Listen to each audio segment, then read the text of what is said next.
A decision to try and sew my own clothes led to this project because I wanted the first piece of clothing that I've ever sewn to be my favorite clothing item. And for those of you who know anything about me, will know just how much I love to study, wear, and collect them.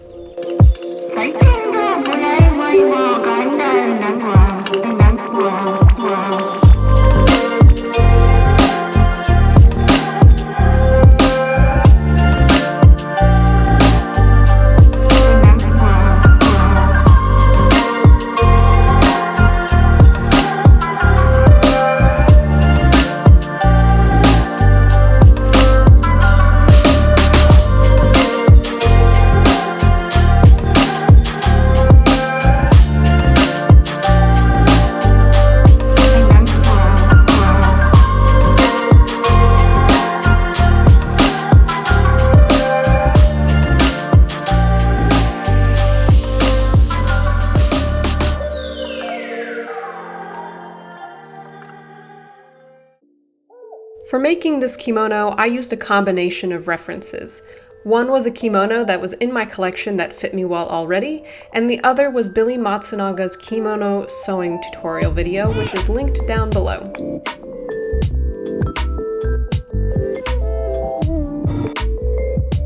I started by drawing out a guide according to Billy's video and taking a few measurements. First, I measured according to Billy's video, and then I double-checked them against the sample kimono that I was using.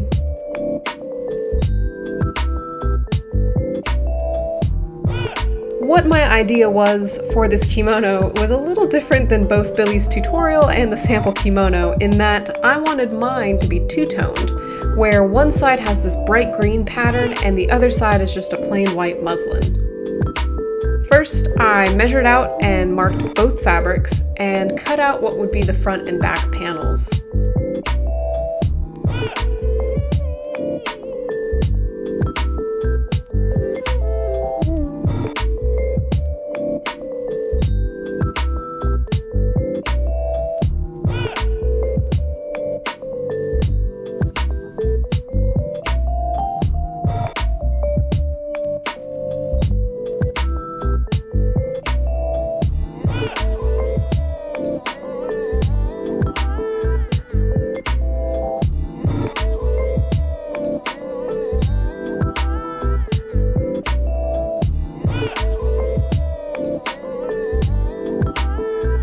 Once I finished cutting, I lined up the bottom edges and I found the halfway point, which would be called the katayama, and sewed it with a basting stitch so that I knew where it was in the future.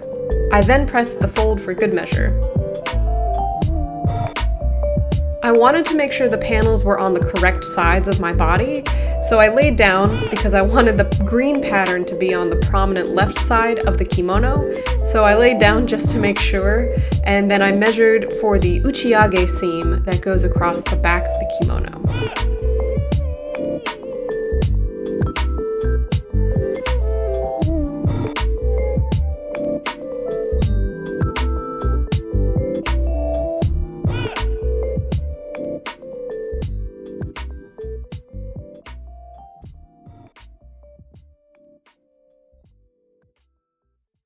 You'll see me looking at my kimono a lot throughout this video. I used it as reference for seams and making sure that I was doing them correctly since I have never sewn a kimono before in my life.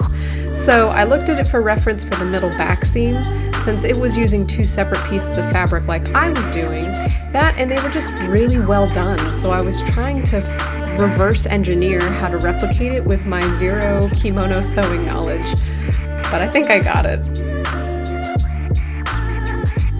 Then I rearranged the panels on the floor into the opposite side for some reason, and in my brain at the time I was like, ah yes, this is what I want because this will give me the green pattern on the left side of my body. And I unfolded the panels and then began pinning the seam together. The seam that I am pinning together is the center back seam.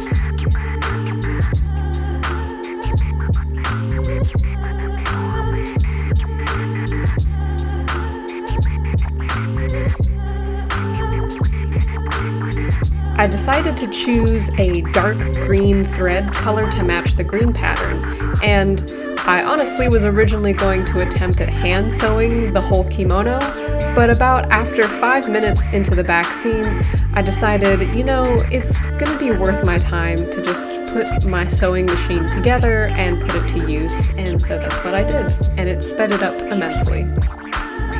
Then, once it was sewn, I held it up, and I realized, after multiple checks, that I had sewn it so that the green pattern would be on the right side of the kimono and not the left side.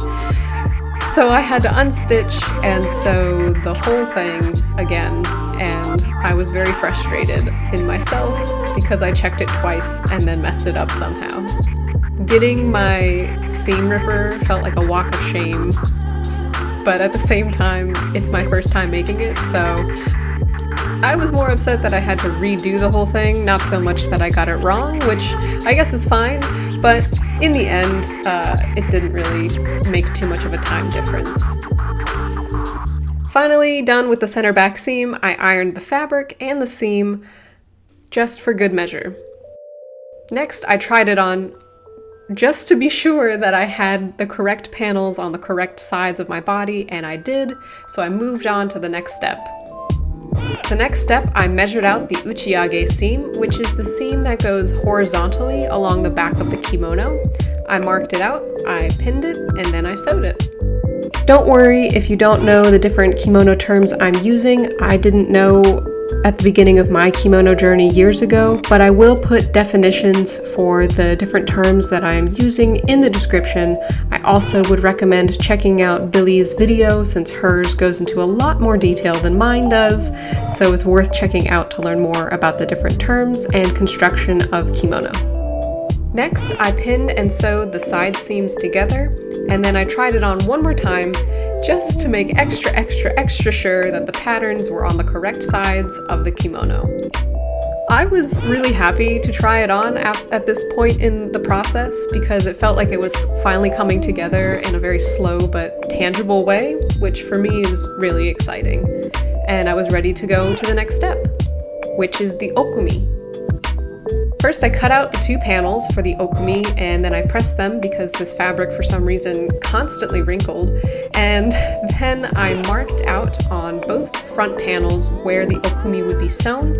I then pinned it and sewed it onto the front panels. I then repeated it on the other side. For some reason, I ended up cutting out 2 pieces of fabric for each okumi, but I ended up being able to reuse that fabric for the collar later, so it worked out just fine.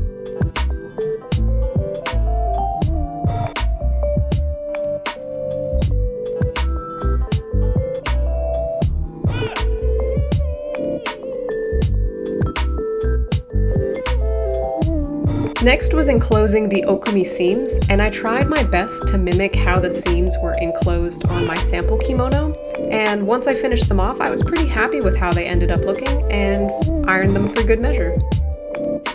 I did hand stitch the seams for the okumi because I wanted them to just be a little bit neater, and I ended up doing that for all of the seams and hems on the kimono. Now that the okumi is on the kimono, I decided to cut the excess fabric I had at the bottom for some reason. I'm not sure why it was there, but hey, it was, so I needed to get rid of it. So I cut it just to give it a nice even bottom edge.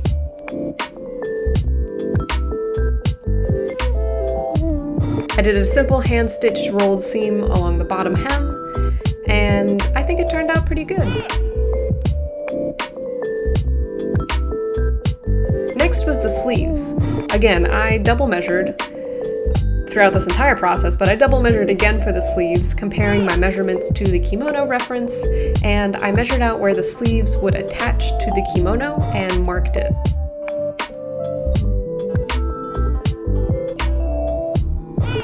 I also took a look at my sample kimono just to see how the seams were done in the sleeves for reference, just to make sure that I could kind of copy it as best as I could.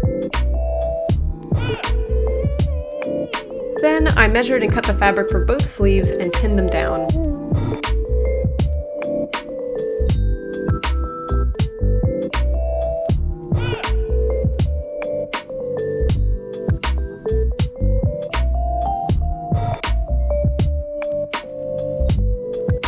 I then traced the tumultual shape from the kimono, but Billy has a great guide that she provides in her video for a template that you can trace onto your kimono. I just happened to have mine, so that was easier for me. Next, I measured out on the sleeve where it should be open and attached to the kimono and pinned it. And then I sewed the edges of the front and bottom edge of the sleeve.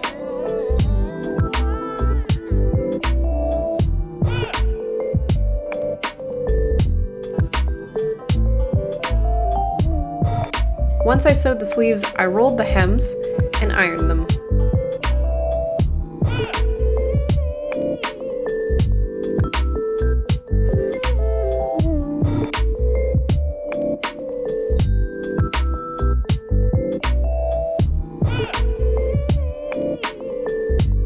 And I think they look pretty good.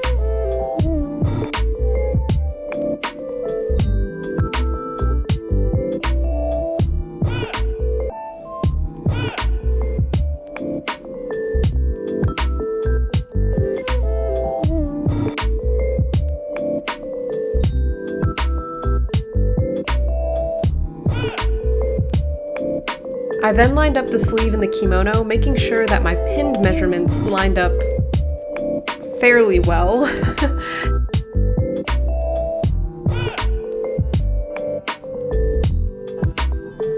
And then I took the sleeve from the inside of the kimono and flipped it inside out and repinned it into place, and then hand sewed the sleeve onto the kimono.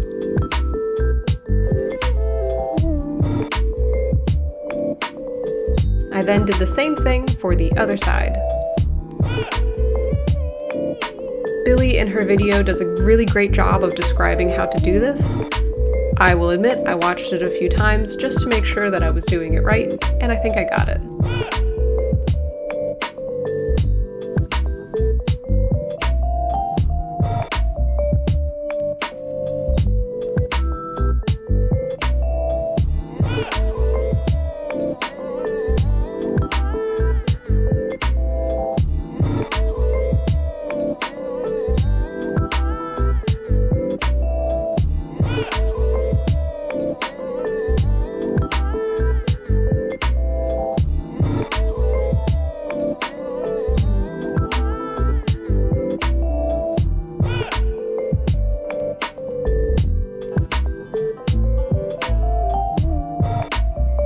And look, it looks like a somewhat recognizable kimono shape. I was so happy at this point. I was jumping out of my skin because I was 3/4 of the way there and I felt very proud and accomplished.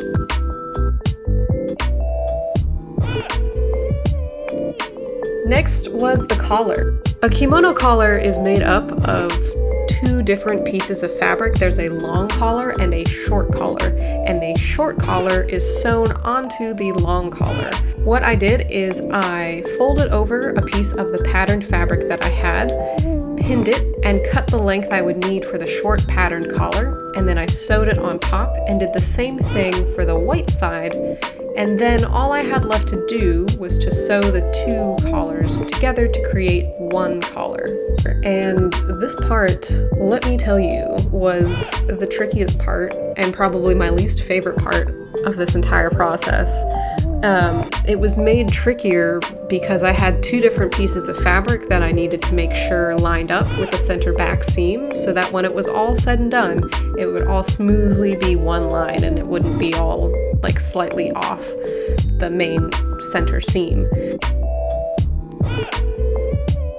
For some reason, it seemed that the fabric for the white side of the collar ended up being thicker than the green. I have no idea why, but since it was, I knew I would need to fold those edges in and sew them down.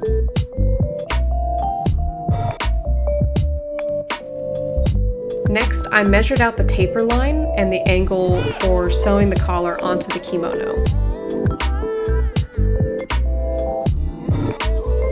And then I traced the curves for the back of the collar onto the fabric of the collar. I think the tamoto and the back of the collar are the only two parts of a kimono that are sewn with a curve. Everything else is straight lines, so I wanted to make sure I got the curves as right as possible. Then I pinned the collar onto the kimono, and this process took a while. I will admit I had to do it a couple of times to make sure that it sat right. After I pinned it on, I sewed it with the machine. That was a terrible mistake. I had to completely unstitch it just because it just didn't sit right. So I pinned it again, making sure that intermittently I would put the kimono on and see if the collar was falling well with the rest of the kimono.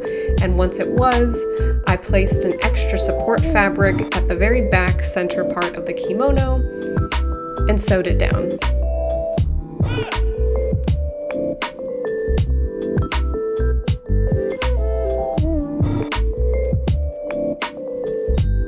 Now it was time to essentially fold the collar over and encapsulate the seams of the okumi and get it to a clean collar finish.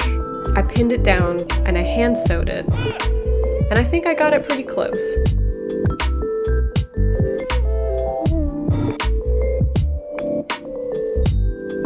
Even after all that sewing and pinning and repinning and unstitching and repinning and resewing, the collar was still a little lumpy, and I think that was partially because of the inaccuracy of my collar cut and the fact that there was extra bits of the seams that probably didn't need to be in there. But I tried my best, and I used some water to help get them as steamed and ironed flat as possible, and then I just did that for the rest of the kimono collar, trying to get it as crisp and clean cut as possible. It's still a little wonky after all of that ironing, but I was just happy that I had a completed kimono at the end.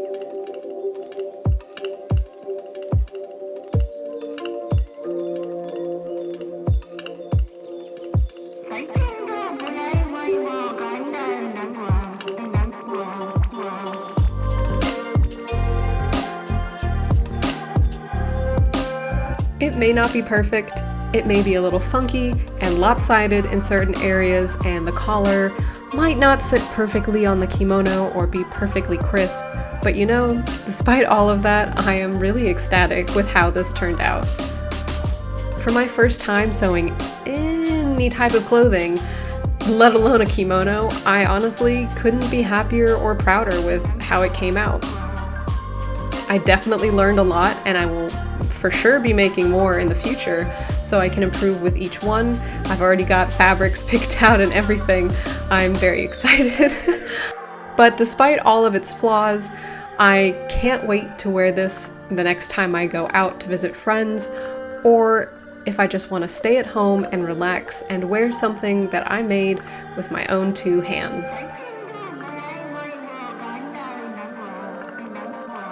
Thank you so much for watching. I hope you enjoyed this video or learned a little bit more about me and kimono. And if you would like more content like this in the future, please let me know in the comments below.